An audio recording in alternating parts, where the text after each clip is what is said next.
말씀 우리 함께 찾아봅니다. 야고보서 1장 26절과 27절 함께 봉독하겠습니다. 누구든지 스스로 경건하다 생각하며 자기 혀를 재갈 물리지 아니하고 자기 마음을 속이면 이 사람의 경건은 헛것이라. 하나님 아버지 앞에서 정결하고 더러움이 없는 경건은 곧 고아와 과부를 그 환난 중에 돌보고 또 자기를 지켜 새 속에 물들지 아니하는 그것이니라. 아멘. 지난주에 우리가 하나님 앞에서의 경건에 대해서 살펴보았고, 오늘은 교회의 경건이 무엇인지 다시 한번 말씀을 통해서 선고를 해보도록 하겠습니다. 먼저 우리가 교회의 경건을 이해하기 위해서는 기존에 가지고 있던 경건에 대한 개념들을 빨리 잊어버려야 합니다. 물론 이 경건뿐만 아니고 성경 안에서 가지고 있는 개념들도 역시 마찬가지죠. 기존에 우리가 가지고 있었던, 그리고 학습되고 습득되었던 그러한 지식들, 이런 것들이 얼마나 우리를 복음으로 나아가는 길을 가로막고 우리의 생각들을 차단하고 있는지를 경험을 하고 있을 것입니다. 사전적 용어로 보면 경건이라고 하는 그런 단어의 내용은 공경하고 행동을 삼가고 엄숙하다라는 그런 뜻을 가지고 있습니다.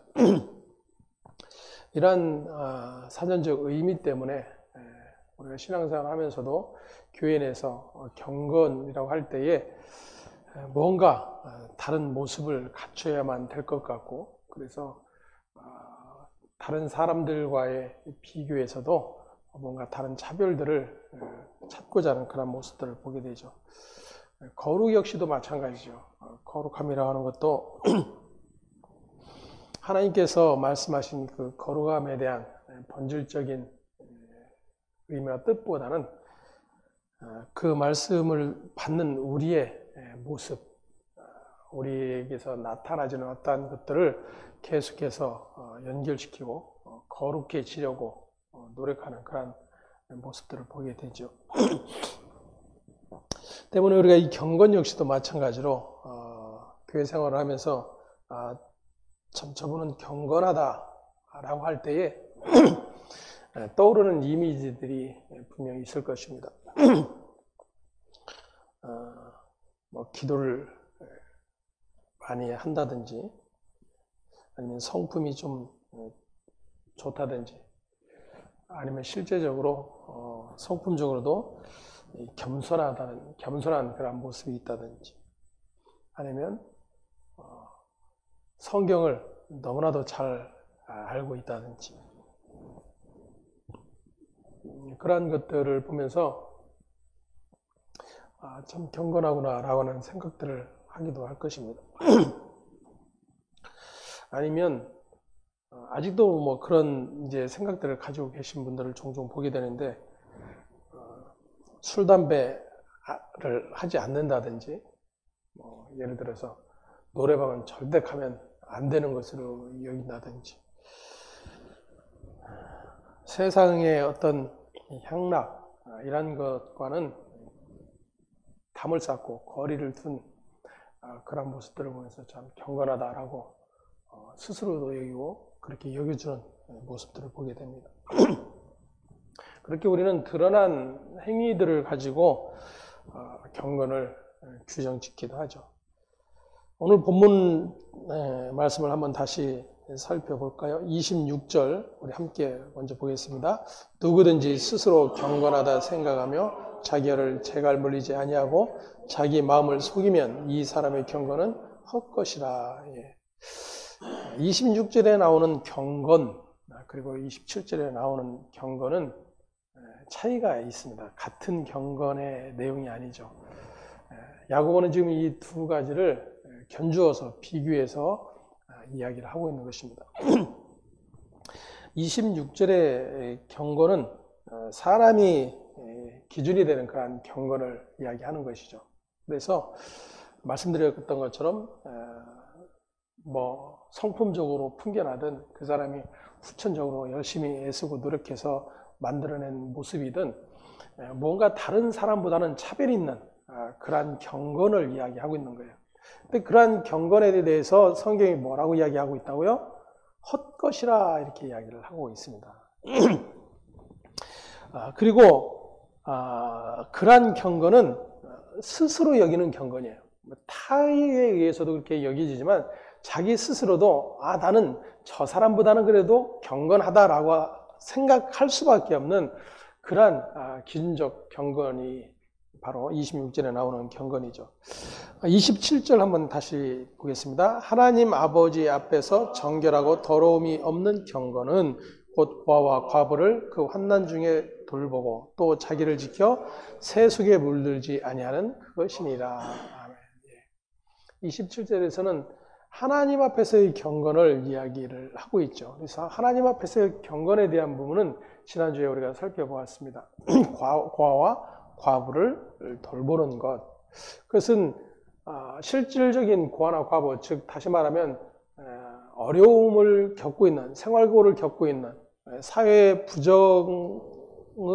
부적응하고 있는 그러한 자들을 돌아보는 것, 그것이 경건이라고 말씀하고 있는 것이 아니었죠. 자신이 곧 그 고아와 과부임을 아는 것이 경건이다 그랬어요. 다시 말하면 구약 성경에서 하나님께서 고아와 과부를 반드시 돌아보라고 말씀하셨습니다. 그 이유가 무엇이었냐면 너를 알라는 거였어요. 너희가 애굽에서 종되었던 것을 기억하라라는 거예요. 바로 그 상태가 고아와 과부의 상태라고 말씀을 하고 계시는 거죠. 근데 그러한 자들을 하나님이 은혜로 찾아오셨고 그들을 어린 양의 피로 그들을 불러내어 구속하셨다라고 하는 사실을 이스라엘에게 계속해서 가르쳐 주셨던 거예요. 너희는 그렇게 언약의 피로 말미암은 내 백성이 되었다라는 것을 기억하라라는 의미로 고아와 과부를 돌아보라는 것이에요. 물론 당시에 실제적으로 삶의 어려움과 고통을 겪고 있는 그러한 대상들이 바로 고아이며 과부이기도 했습니다. 근데 그것 도와주는 것 그 자체가 아니었다라는 거죠. 그것을 도와주는 이유조차도 너희가 누구인지를 알아야 그들을 도와도 그 도움이 실제적인 것이 된다라는 거예요. 때문에 사실 이 말씀대로 고아와 과부를 돌아보는 것은 오늘날 교회만의 일이 아니지 않습니까? 요즘은 대부분의 종교 안에서 그리고 그냥 무신론자일지라도 어려운 이웃을 발벗고 나서 도와주는 그런 모습들을 우리가 보게 됩니다. 예를 들어서 수해를 당한다든지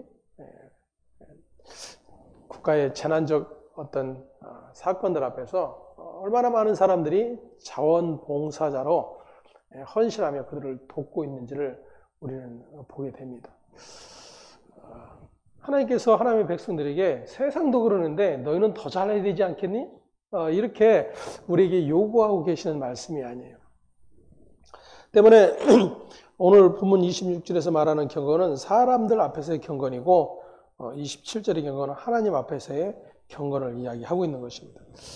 자신이 기준이 되어서 자기를 챙기고 다듬는 경건, 그것은 하나님과 상관없이 내가 나를 위해 만들어내는 경건일 뿐이라고 하는 것을 야고보 사도가 대비시켜서 지금 설명을 해 주고자 하는 것입니다.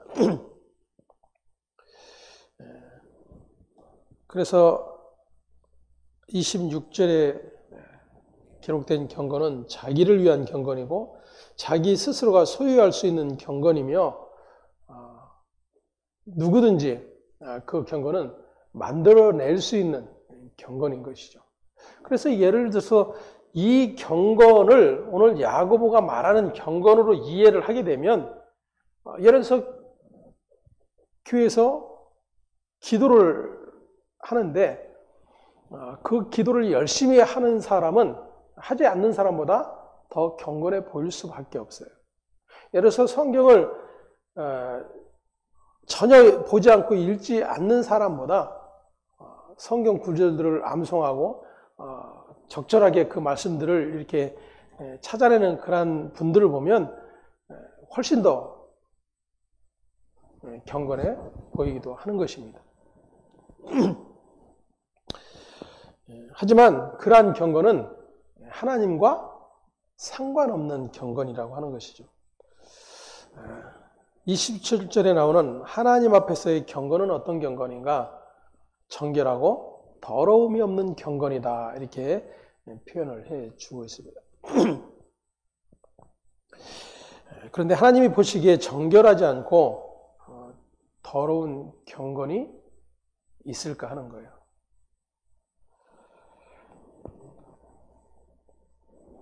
문제는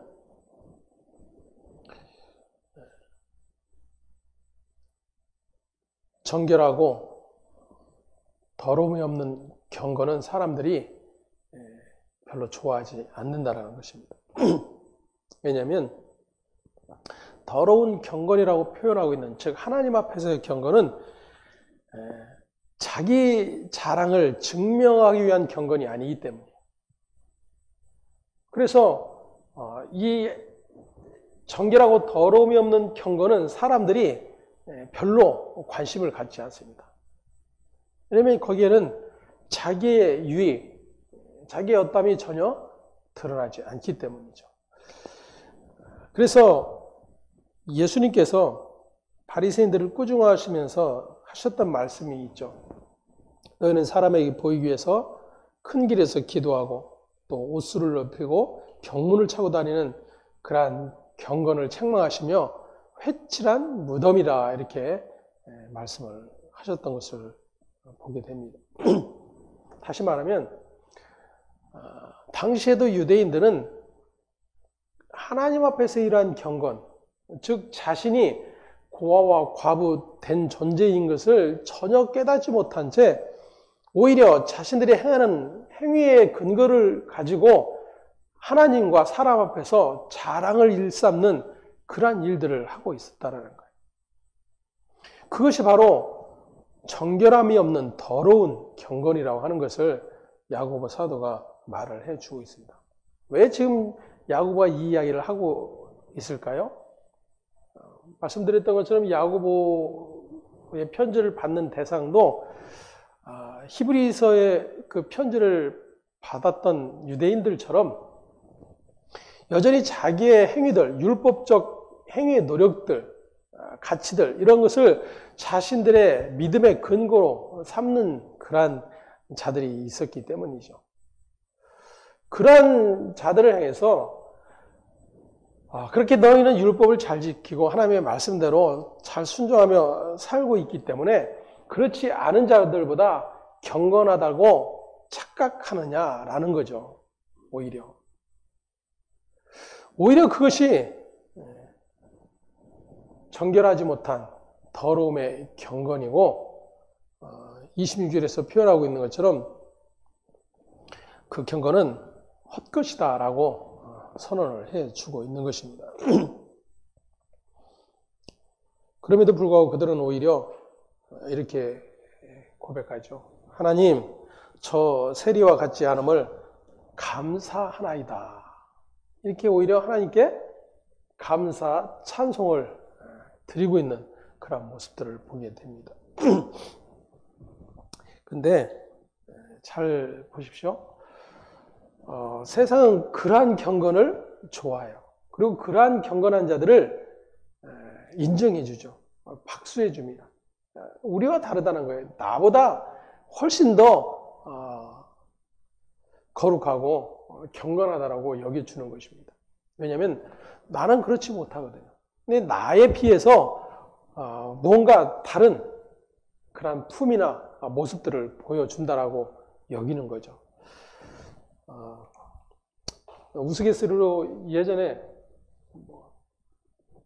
근간에도 그런 이야기를 하는 분 이야기를 들었는데, 목사님은 화장실도 안 간다라고, 안 가는 줄 알았다라고 이렇게 생각하시는 분들도 있었더라고요.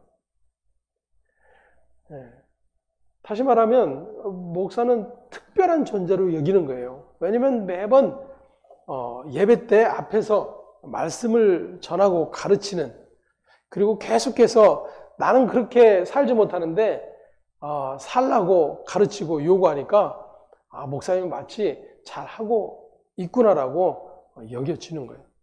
근데 전혀 그렇지 않은 거죠. 동일한 존재임에도 불구하고 가운을 입고 그리고 강단에 서서 거룩한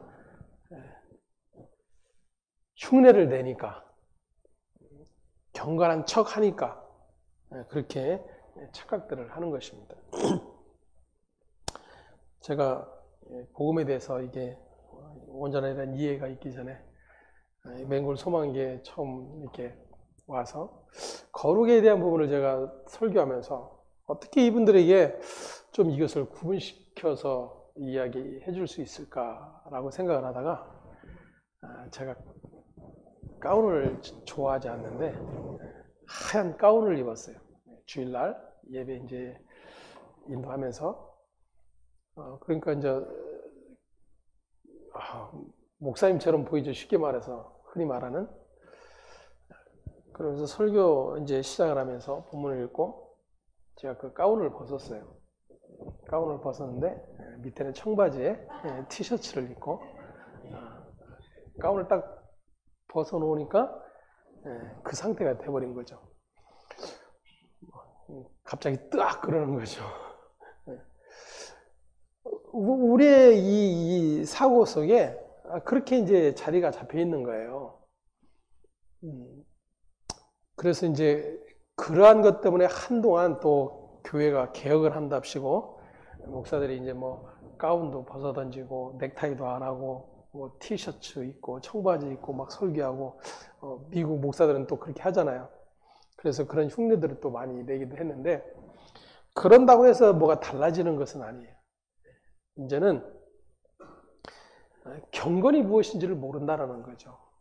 여전히 드러나는 어떤 것들을 가지고 경건이라고 하는 것들을 구분짓고자 하는 그러한 이제 모습들을 보게 됩니다. 제가 어제 그 유튜브를 잠깐 보다가 명성교회 그 부동산 관련한 유튜브를 제가 잠깐 보게 됐어요. 뭐 전혀 뭐 부정을 하더니 전국에 뭐 수십 개의 부동산 그리고 건물들이 산재해 있었습니다. 보면서도 제가 화가 나요. 옆에서 뭐 같이 보던 사람들도 이제 막 혼란을 합니다. 근데 문제는 예수 믿는 자들뿐 아니라 믿지 않는 자들도 이제 PD 수첩에 반영이 됐던 거거든요. 분노를 하는 거죠. 교회를 욕하고 목사를 욕하고. 근데 성도마저도 사실은 그 비난하는 그 자리에 빠져버리는 거예요. 우리의 얼굴에 먹칠을 한다라고 여기고 저건 교회가 할 일이 아니다라고 여전히 그렇게 질타를 하는 것입니다.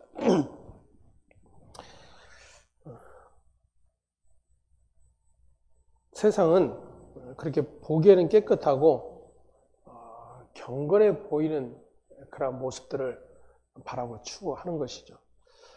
문제는 하나님 아버지 앞에서의 경건을 아는 자가 어떤 자인가 하는 거예요. 다시 말하면 교회의 경건의 자리는 어디인가? 우리는 습성적으로 그렇게 나보다 더 나은 자라든지 그렇지 못한 자에 대한 판단과 편견들을 쉽게 가져옵니다. 그리고 복음을 대하고 나서도 우리는 그러한 일에 대해서 분노하고 비판하는 그러한 자리에 쉽게 빠지게 되죠. 하지만 복음은 계속해서 우리를 너도 그와 동일한 자라고 하는 사실을 우리에게 계속해서 가르쳐 주고 있다는 거예요. 다시 말하면 그 복음 앞에서 우리는 하나님의 은혜와 긍휼의 부르심이 아니면 나 역시 저런 존재일 수밖에 없구나가 확인될 뿐인 거예요. 그러한 자리까지 나아간다라면 우리는 결코 비난하거나 그들 향해서 돌을 던질 수 없는 그런 나의 현실을 보게 될 것입니다. 오늘 본문의 내용처럼 하나님 아버지 앞에서의 경건한 자는 그러한 사건들을 보면서 말씀드린 것처럼 하나님 아버지의 불쌍히 여기심, 긍휼히 여기심이 아니면 나도 저들과 전혀 다를 바 없는 토색한 자요, 불경건한 자라고 하는 세리와 같은 아니면 가늠한 여인과 같은 그러한 존재가 맞습니다. 세상을 사랑하는 자 맞습니다. 불의한 자 맞습니다라는 그러한 고백을 할 수밖에 없는 것입니다. 아까 권사님 기도하셨던 것처럼 그것을 알아가는 자들인 거죠. 여전히 그 말씀이 어느 누구를 상대하는 것이 아니라 언제나 하나님은 나를 향하여 그 말씀으로 우리를 비추어내신다고 하는 사실을 확인하지 못하면 우리는 여전히 외식이라고 하는 그러한 자리에 나갈 수밖에 없는 그러한 존재라는 것이죠.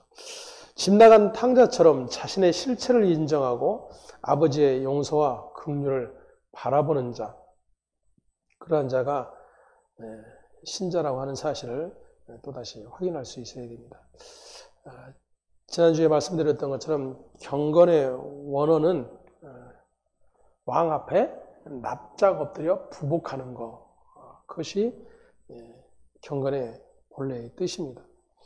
그러한 자들을 가리켜 하나님 앞에서 고아와 과부를 환난 중에 돌보고 자기를 지켜 세속에 물들지 아니하는 자라고 야고보가 표현을 해주고 있는 것이죠. 우리도 고린도 후서 4장 한번 가보겠습니다.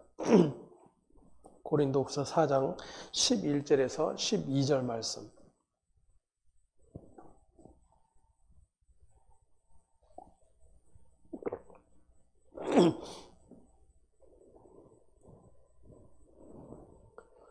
함께 보겠습니다. 우리 살아있는 자가 항상 예수를 위하여 죽음에 넘겨짐은 예수의 생명이 또한 우리 죽을 육체에 나타나게 하려 함이라. 그런즉 사망은 우리 안에서 역사하고 생명은 너희 안에서 역사하니라. 아멘. 예수를 위하여 어디에 넘겨진다고요? 죽음에 넘겨진다 그래요. 죽음에 넘겨진다. 그게 교회의 자리예요. 교회의 자리. 예수를 위하여 죽음에 넘겨지는 자들, 그렇게 죽음에 넘겨짐으로 말미암아 예수의 생명이 죽을 육체에 나타나게 되는 그러한 일들이 발생이 되어진다는 것입니다.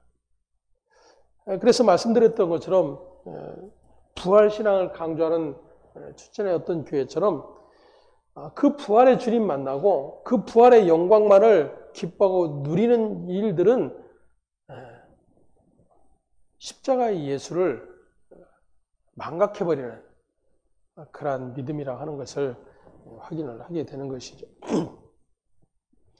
예수를 위해서 죽음에 넘겨지는 것은 저와 여러분의 믿음이나 경건과 상관없이 있었던 창세전의 하나님의 완성 작품이라고 하는 사실을 기억을 해야 합니다.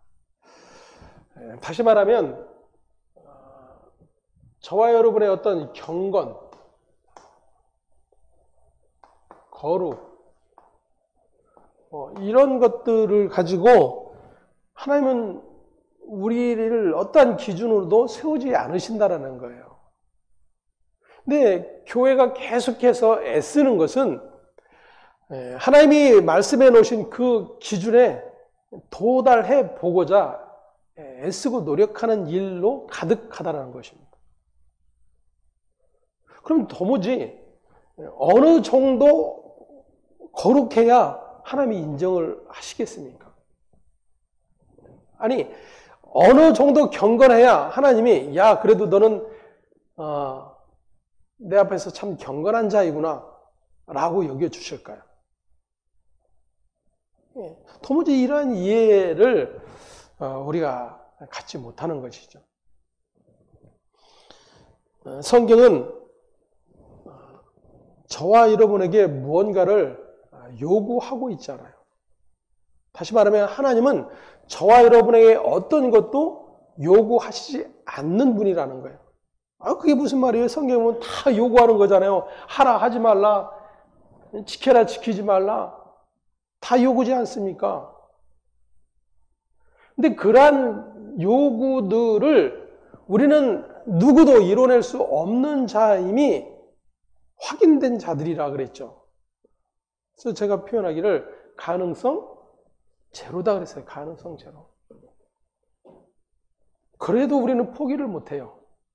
가능성 제로라고 그래도 뭔가를 해야 되지 않겠나. 그래도 하나님이 나를 관심 있게 보게 하시려면 맞나요? 보시게 하려면 맞나요? 아무튼 하나님이 나를 조금이라도 관심 있게 보시게 하려면 뭔가를 해야 된다라고 자꾸만 여기는 거죠. 그래서 종교적 행위들의 가치를 두고 열심을 내고자 하는 그러한 일들을 하게 되는 거예요. 물론 1차적으로는 담임 목사에게 눈도장 찍는 거죠. 예를 들어서 장급이 되면 이미 경쟁 구도에 올려지는 거죠. 판단의 재료가 되는 거예요. 누가 더 잘하나? 목사는 누구에게 관심을 가질까요? 잘하는 사람에게 관심을 가져요. 부목사들이 쭉 있어도 누구를 더 사랑할까요? 뭔가 실적을 내는 부교육자에게 사랑이 가게 돼 있어요. 실적이 없으면 존재 가치가 없어지는 거죠. 이런 구조 안에서 우리가 신앙생활을 하다 보니까 하나님마저도 자꾸만 그렇게 여기는 거예요. 내가 이러면 하나님이 나를 사랑해 주실까? 나를 기억해 주실까? 내 기도를 들어주실까? 내가 주일을 빼먹었는데 하나님이 가만히 계실까? 자꾸만 근거들을 나에게서 찾고자 하는 그러한 일들을 하게 되는 것이죠. 그런데 예수를 위해 죽음에 넘겨지게 되는 일은 우리의 애씀과 노력으로 인해서 주어지는 것이 아니라 이미 창세전에 그분에 의해서 완성된 사건이라고 하는 것을 반드시 기억할 수 있어야 됩니다. 때문에 사망은 우리 안에서 역사하고 이렇게 이야기하는 거죠. 예수의 죽음 안에서 저와 여러분에게 생명이 주어지는 그 약속이 실제화가 되어서 나타나지고 있는 성도의 삶을 가리키는 거예요. 때문에 저와 여러분들이 이 땅에서 살아가는 삶에 어떤 모습이든지 그 모습 안에서 하나님이 가르쳐 주시고 찾아내시는 하나님의 생명적 근원이 보여져야 된다 그 이야기예요. 그거 없으면 세상처럼 똑같이 고통하는 거예요. 세상과 동일하게 괴로워하는 거예요. 서로가 비교하면서 없음 때문에 한탄하는 거예요. 아니 모든 것을 갖추고 있음에도 불구하고 자기 자신이 비교당하는 그러한 일들 때문에 스스로 목숨을 끊는 그러한 일들이 연예계에 일어나고 있지 않습니까?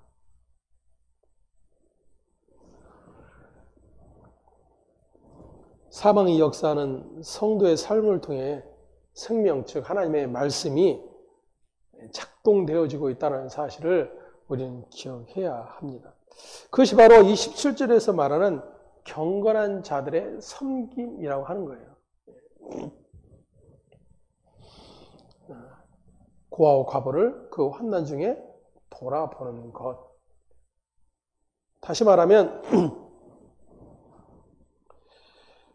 예수의 생명이 나누어지는 일들, 그러한 일이 바로 고아와 과부를 돌아보는 일이라고 하는 것을 우리에게 가르쳐주고 있습니다. 이 일은 아무나 할 수 있을까요? 고아와 그냥 과부를 돌아보는 것, 표면적인 이 일은 누구나 할 수 있죠. 교인이 아니어도 할 수 있고 교회가 아니어도 할 수 있어요. 그런데 예수의 생명이 나누어지는 일은 누구만 할 수 있어요. 그 생명을 받은 자만 할 수 있다. 그거예요. 그것이 바로 고아와 과부를 돌아보는 것에 대한 내용이에요. 야고보가 말하는. 그러니까 당시 유대인들은 기도도 잘했고 성경에서 요구하는 구제도 잘 하고 있었던 자들이에요. 그들에게 우선순위는 고아와 과부들이었음이 명백합니다. 그런데 그거 더 잘해라 라고 야고보가 지금 고추겨 세우는 그런 내용이 아닌 거예요. 처음 1장 1절에서 이야기한 것처럼 흩어져 있는 이스라엘의 12지파. 하나님의 은혜로 그 생명의 자리에 불러냄을 받은 너희들아. 그런 의미다 그랬죠. 너희가 지금 무엇을 또 놓치고 있느냐? 무엇으로 또 그 하나님의 은혜를 바꾸고 있느냐? 라는 그런 지금 질문을 하고 있는 거다 그랬어요. 머리이신 예수 그리스도께 납작 엎드리고 그분의 은혜만을 바라보고 그분으로부터 부어주시는 것들로 유지되는 것, 다시 말하면 예수로 아무 부족함이 없는 것, 내가 원하고 가치로 여겼던 것들이 그 예수에 의해서 다 털리고 빼앗겨짐을 당한다 하더라도 그분이 나와 함께 동행하시는 것만으로 기뻐하는 사람, 그가 누구예요? 그가 바로 경건한 자예요. 경건한 자.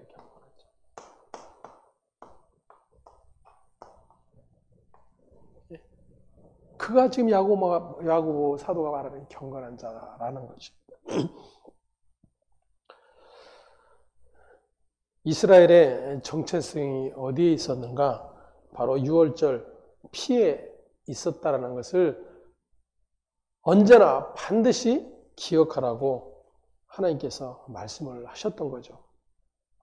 그것을 위해서 고아와 과부를 돌아보게 하셨고, 고아와 과부를 위한 무엇까지도 마련하라고 하나님이 명령하셨어요?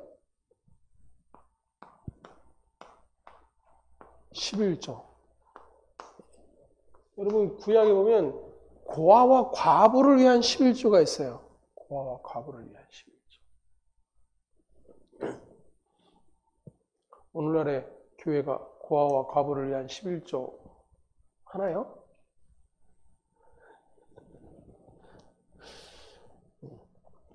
이 11조는 나중에 예수 그리스도의 십자가의 죽으심으로 완성이 되죠. 예수님이 우리를 대신한 11조로 드려진 것입니다. 누구를 위하여? 고아와 과부된 저와 여러분을 위하여.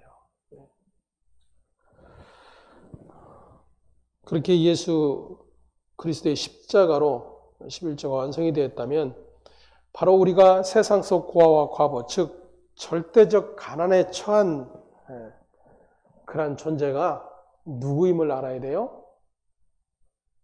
나 자신임을 알아야 한다라는 것입니다.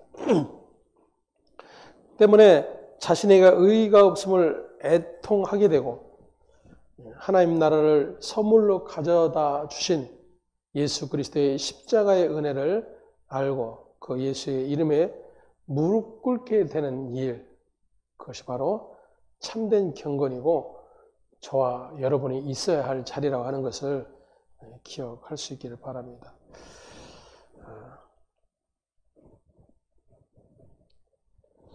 우리가 복음의 말씀을 대하면 대할수록 안타까운 것 중에 하나가 뭐냐면 오늘날 교회가 무엇을 위해 예수를 믿는가 하는 것입니다. 아니 교회가 도대체 예수를 믿는다라는 것이 무엇인가라는 의미조차도 너무나도 불분명해져 가고 있다는 것입니다. 때문에 여전히 세상과 다른, 세상과 구별된 행위들, 그런 것들을 계속해서 요구해내고 있는 것이죠. 한마디로 오늘날 교회가 여전히 바리새인들을 양산해 내는 일에 심혈을 쏟고 있다는 거예요. 그렇다면 너무나도 가슴 아프고 심각한 그런 문제가 아닐 수가 없는 것입니다. 성경의 위인들을 본받자, 그러한 성경의 믿음의 사람들을 본받아서 하나님 앞에 조금이라도 떳떳하게 설 수 있는 자 만들기, 그게 어쩌면 교회가 외치는 경건이 아닌가 하는 거예요. 그래서 열심히 그런 경건의 일들 혹은 영적인 일들에 관심을 쏟게 하는 그런 일들을 하게 되는 것입니다. 사도인 요한은 교회에게 영들이 하나님께 속해 있는지를 분별하라라고 요구하고 있죠. 세상에 속한 자들은 세상의 말을 하기 때문에 세상이 그들의 말을 듣는 것은 너무나도 당연합니다. 쉽게 말해서 소통이 되는 거죠, 소통. 요즘 뭐 정치적으로도 그렇고 굉장히 많이 화두가 되는 단어가 이 소통이죠, 소통. 부부간이든 부모 자녀간이든 정치적으로든 이 소통이 되지 않음으로 인한 문제들을 계속해서 이야기를 하고 있어요. 그러면 한 번쯤 우리가 이런 질문을 해볼 수 있습니다. 교회와 세상, 소통할 수 있을까요?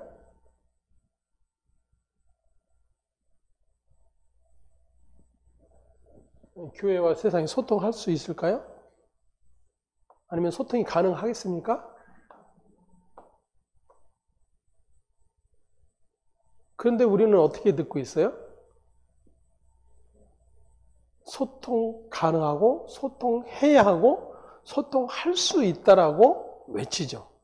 아니, 세상과 소통해야 된다라고 외쳐요.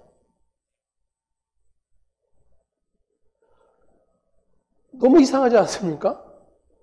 교회는 절대로 세상과 소통할 수 없는 존재예요. 다시 말하면 교회가 알아듣는 언어와 세상이 알아듣는 언어는 다릅니다.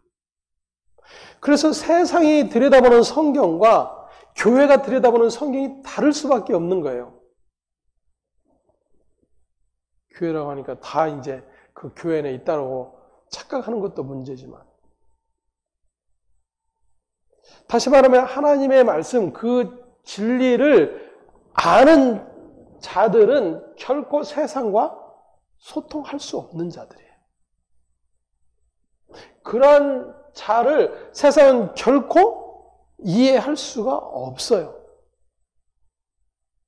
근데도 교회는 끊임없이 세상과 소통하고자 노력을 하죠.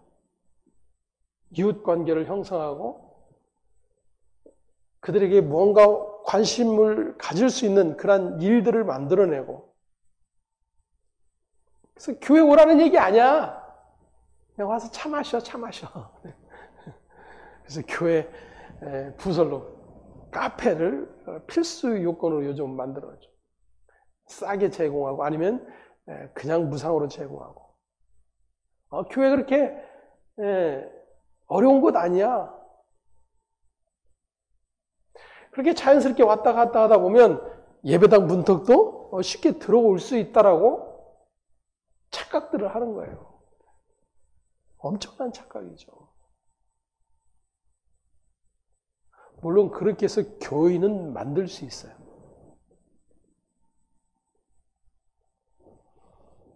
다시 말하면 그 교회 일원이 되기는 할 수 있다 그거예요. 그래서 다른 어떤 교회보다 이 교회는 그래도 좋은 교회네. 뭐 이런저런 따지는 거 별로 없네. 헌금 강요 안 하네.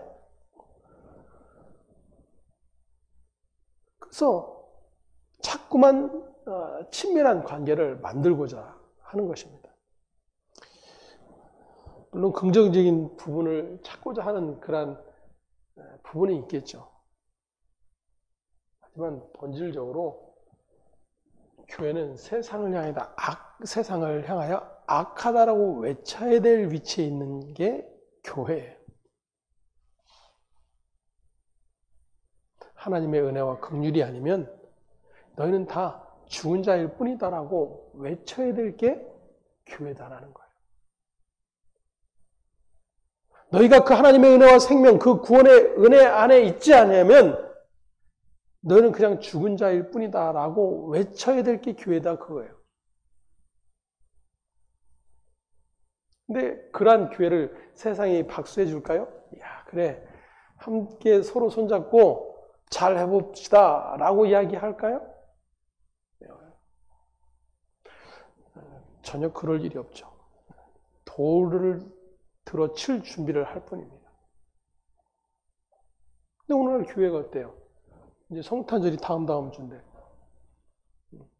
아마 이제 좀 개혁적인 절에서는 예수님 탄생을 축하합니다. 현수막을 걸어줄 겁니다. 교회도 그렇죠? 석가탄신일에 그 환영 현수막을 걸어놓기도 해요. 심지어는 스님을 초청해서 강단에 세워 그 스님의 설법을 듣는 그런 세상과의 소통을 추구하는 그런 교회를 보게 됩니다. 세상은 뭐라 그래요? 이야, 그래, 교회가 그래야 되는 거지. 저 혼자 잘났다고, 자기만 구원이 있다고, 다른 종교 인정하지 않고, 담을 쌓는 것은 그건 기독교가 아니야. 사랑의 종교가 아니야. 이렇게 말을 하는 거예요. 그러면 예수님은 십자가에 죽으실 이유가 1도 없었어요. 예. 그런 세상 모든 어려운 자들, 가난한 자들, 헐벗은 자들을 도와주고 그들을 불러 모아 그들에게 자유를 주고 사랑을 주고 함께 손잡고 가자고 외쳤다라면 예수를 향해 돌을 들어 칠 사람이 없었어요. 십자가에 못 박아 죽이라고 외칠 일이 없었다 그거예요.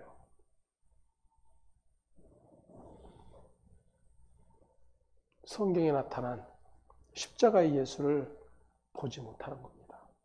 아니, 그 예수를 믿지 않는 거예요.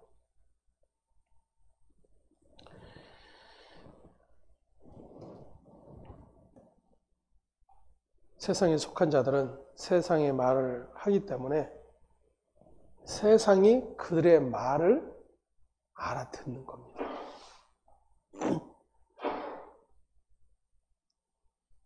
하나님께 속한 자들에게는 서로 통용되는 말이 따로 있다라는 것입니다. 그것으로 진리의 영과 미혹의 영을 알 수 있다라고 사도인 요한이 가르쳐 주고 있는 거예요.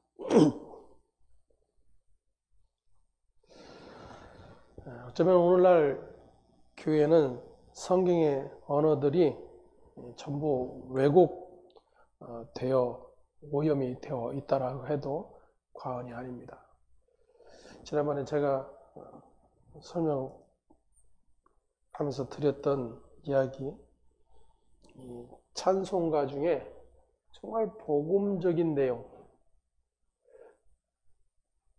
다른 찬송은 다 빼도 이 찬송가는 빼서는 안 되는 찬송이 오늘날 없었어요. 제가 그 찬송을 참 좋아했었는데 아무리 찾아도 없는 거예요.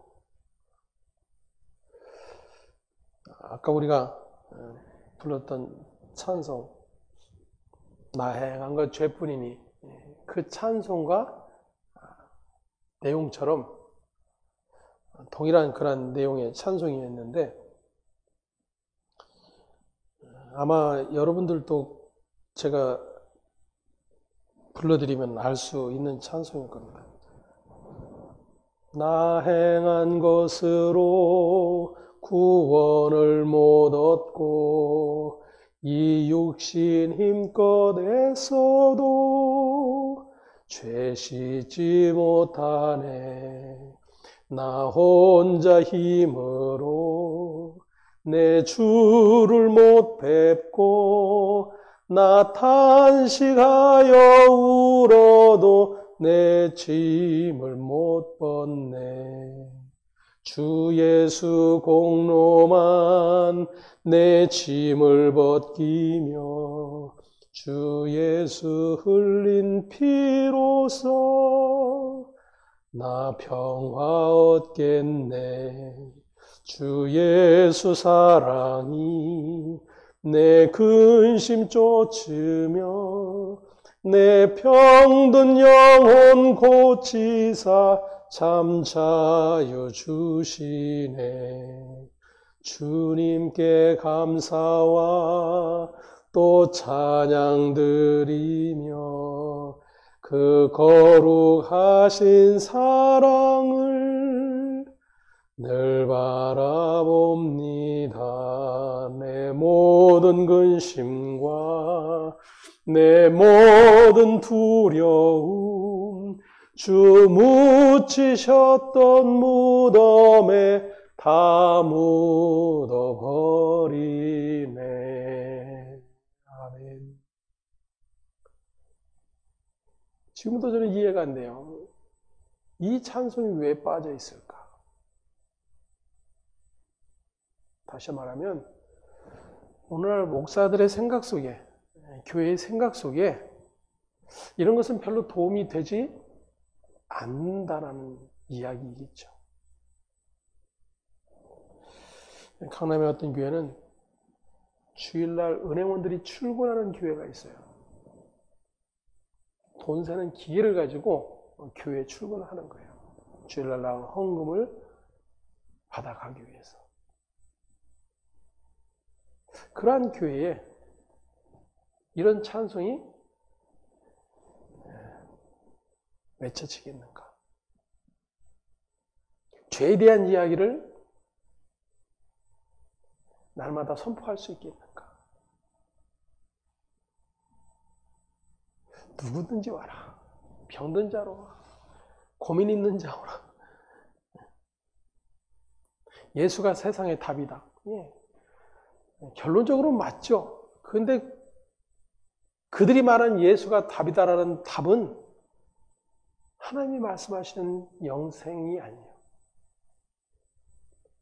이 세상의 모든 문제를 예수 앞에 나오면 해결받을 수 있다라고 이야기하는 것입니다. 골고다에서 예수님과 함께 십자가에 못 박히고 내 안에 그리스도가 사시는 사람들만 믿음에 의해 묶여 끌려가는 사망의 골짜기를 통과하는 삶을 살게 되는 것입니다. 그리스도의 삶은 세상에서의 행복한 삶을 꿈꾸는 삶이 아니에요. 그리스도께서 걸어가셨던, 아니 그리스도가 이끌어 가시는 광야의 삶을 살아내면서 얼마나 우리는 끊임없이 그 예수와 함께 동행하는 삶이 전부가 아닌 광야의 삶의 환경 때문에 애굽으로 돌아가자고 외치며 그 구원의 은혜와 은총의 자로 이끌어내신 하나님마저도 원망과 불평의 대상으로 삼는 자인지를 확인해 가는 거예요. 저와 여러분의 인생은 그 하나님의 은혜가 어떻게 주어질 수밖에 없는지를 배워가는 삶의 현장일 뿐이다 그거예요.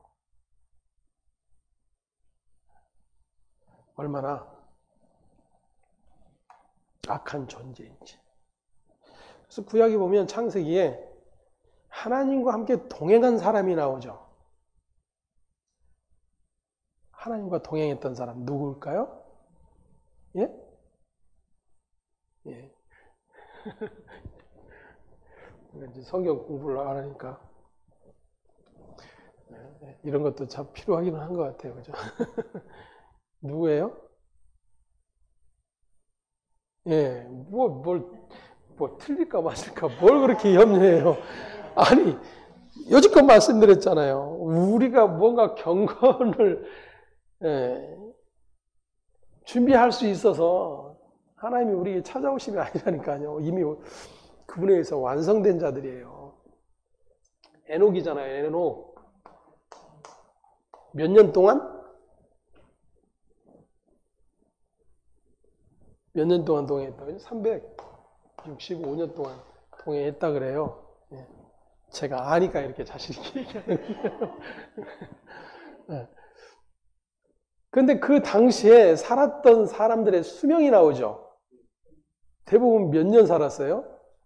뭐 900년 이상씩 살았어요, 다. 근데 그렇게 900년 이상 살고 있던 그 세상 속에서 에녹은 몇 년 살았어요? 365년 살고 하나님이 데려가셨어요. 네? 세상으로 보면 복이 아니죠. 복이 아니에요. 지금도 세상은 무병장수를 복이라고 생각하잖아요. 살만한데 죽는 것 애석해 하잖아요. 네? 죽음이라는 의미를 모르니까 그러는 거죠. 근데 성도에 있어 죽음의 의미는 그 세상이 여기는 죽음의 의미와는 다른 자들이에요. 애석할 이유가 없는 거예요. 다시 말하면. 그런데 똑같이 애석해해요.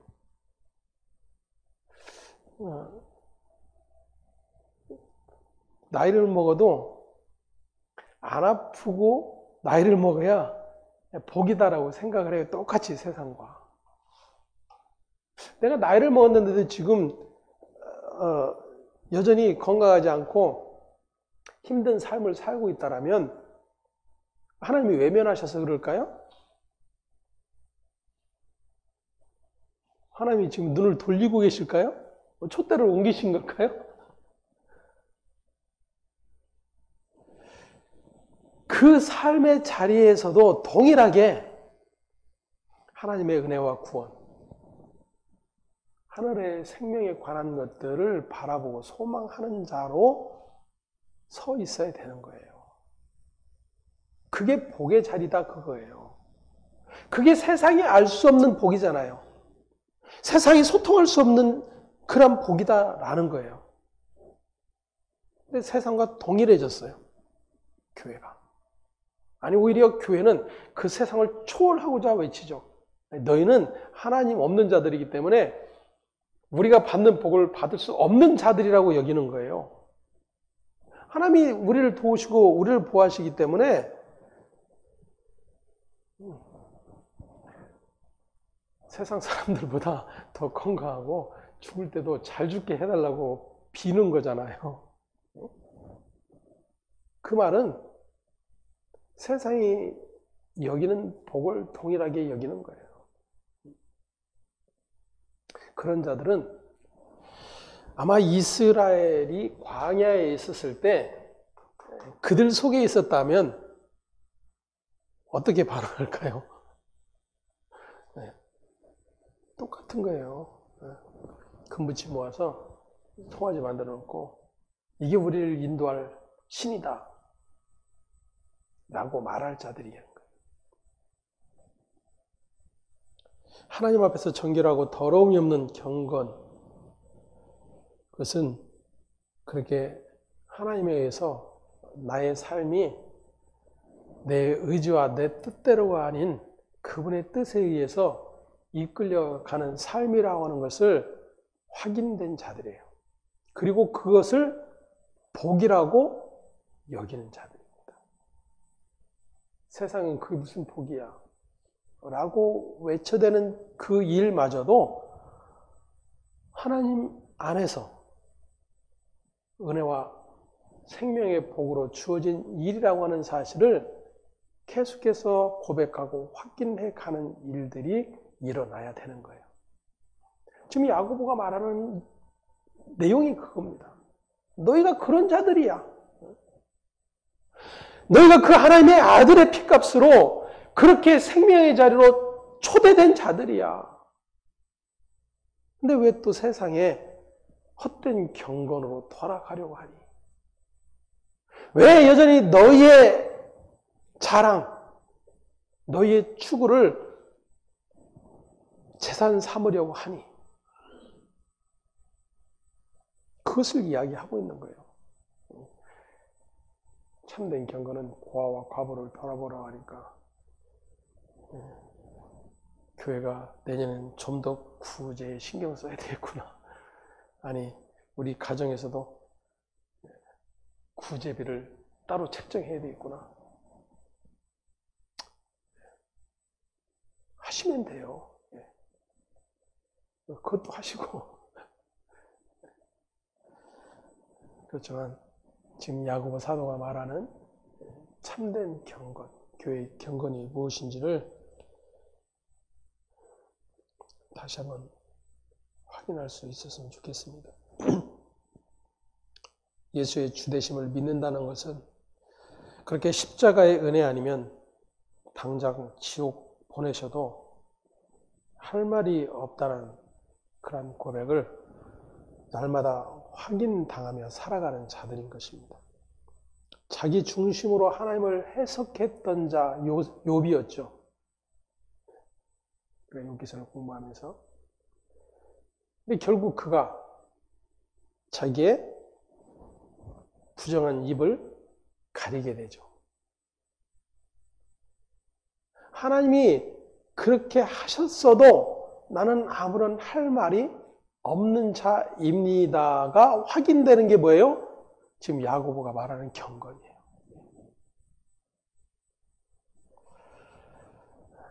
그래서 하나님 아버지 앞에서 청결하고 더러움이 없는 경건, 즉 교회의 경건이 무엇인지를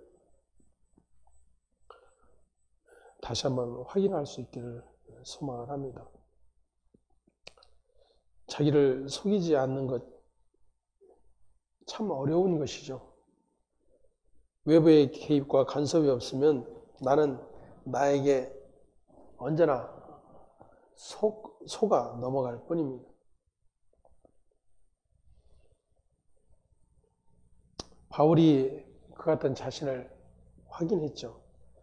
하나님의 말씀을 잘 지키고 하나님을 잘 섬기며 율법의 의로는 흠이 없이 사는 줄 알았던 자신만만했던 사울이 예수님을 만나고 난 후에 생명에 이르게 할 그 계명이 내게 대하여 도리어 사망에 이르는 것이 되었다라고 고백을 하고 있는 것을 보게 됩니다.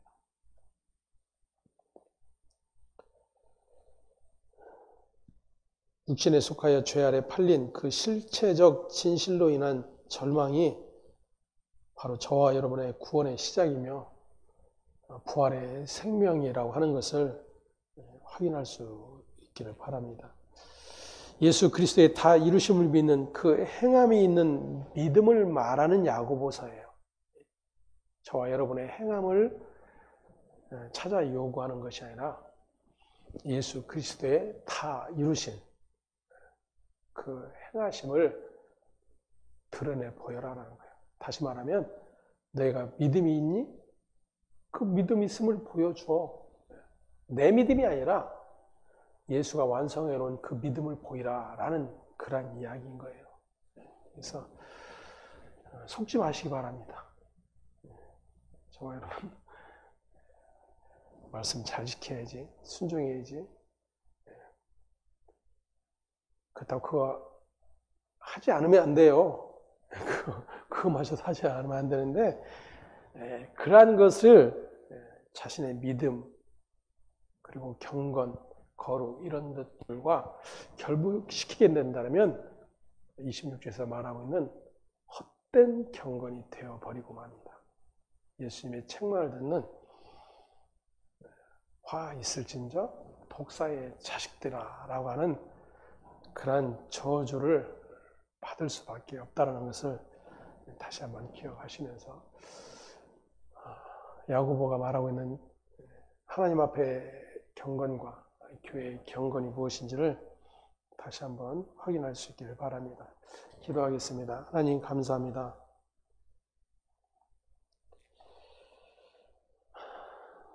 우리는 하나님의 말씀이 아니면 결코 나를 들여다볼 수 없는 자입니다. 세상 속에서 예수 믿기가 얼마나 힘이 든지를 모릅니다. 내가 믿으려고 하기 때문에 불가능한 믿음인 줄 또다시 확인합니다. 그런데 하나님께서 허락하신 그 믿음이 우리를 끌고 가시니 우리의 자유요, 평강이요, 기쁨임을 고백하게 됩니다. 우리가 그토록 되고 싶어하는 경건한 독실함, 깨끗함, 이러한 것이 바로 예수 안에 있으며 예수로 말미암아 하나님 앞에서 경건한 자요, 독실한 자요, 정결한 자 됨을 확인할 수 있기에 우리도 예수의 이름 앞에 엎드리게 됩니다.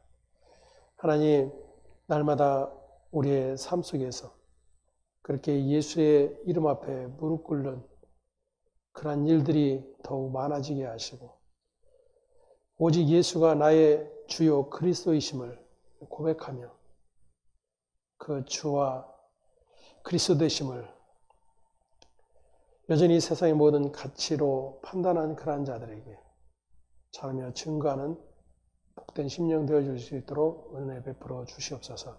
감사하고 우리 주 예수 그리스도의 이름으로 기도합니다. 아멘.